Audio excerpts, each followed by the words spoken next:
Henschel Nation, it's that time again, rubric time. I just want to go over the AP English Literature rubric. Last year you guys had me for Lang, every single one of you but one person. So for the 90% of you, this is just kind of a review. If you still feel a little froggy or you've forgotten totally about it and you want to talk to me about it later, as you know, you can reach me by cell phone, email me, call me, any of those things. Text me to get anything that you need. And a lot of you have been really great lately about texting and making sure that you're asking questions, and I just want to say, like, that's the best way to learn how to get things done, because in college no one's going to ask you if you know. You got to find out for yourself.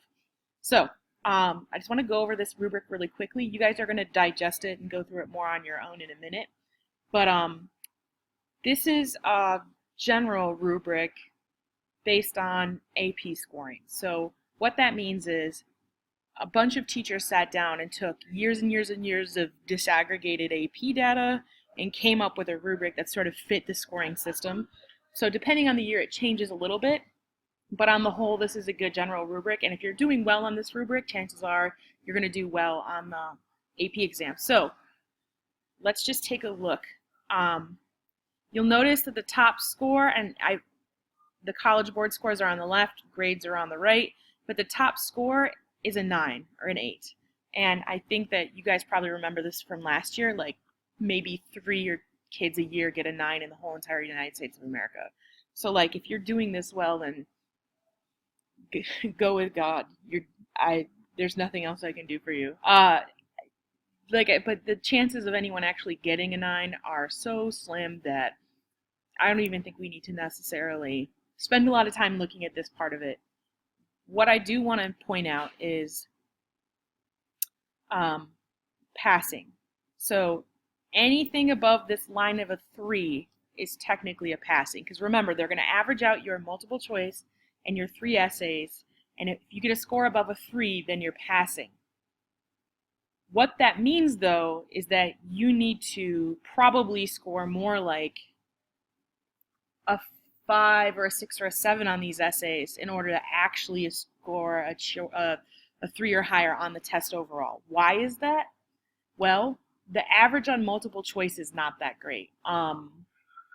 The average is that high school students get about a 45% correct rate on those multiple choice questions, and we are going to work on multiple choice, but we're going to hedge our bets because we're much better writers than we are test takers on the whole. So we're aiming for you guys to get up in this range, this 6-7 range. That's my goal, okay, for the class. The majority of us are down here based on the essays that I've read. And I haven't put final scores on those because I want to give everyone an opportunity to make sure they get an essay. And hint, hint, hint, type up your essay and send it in. Scion Baker. So that I can score all those and we can all get them back. So I just want to, there's one other thing I want to go to. Generally speaking, you're not going to see a lot of zeros on the AP exam. However, in real life, I'm going to give you a 0 if your response is paltry. So act accordingly. And for the most part, you guys have been pretty good about actually turning in work.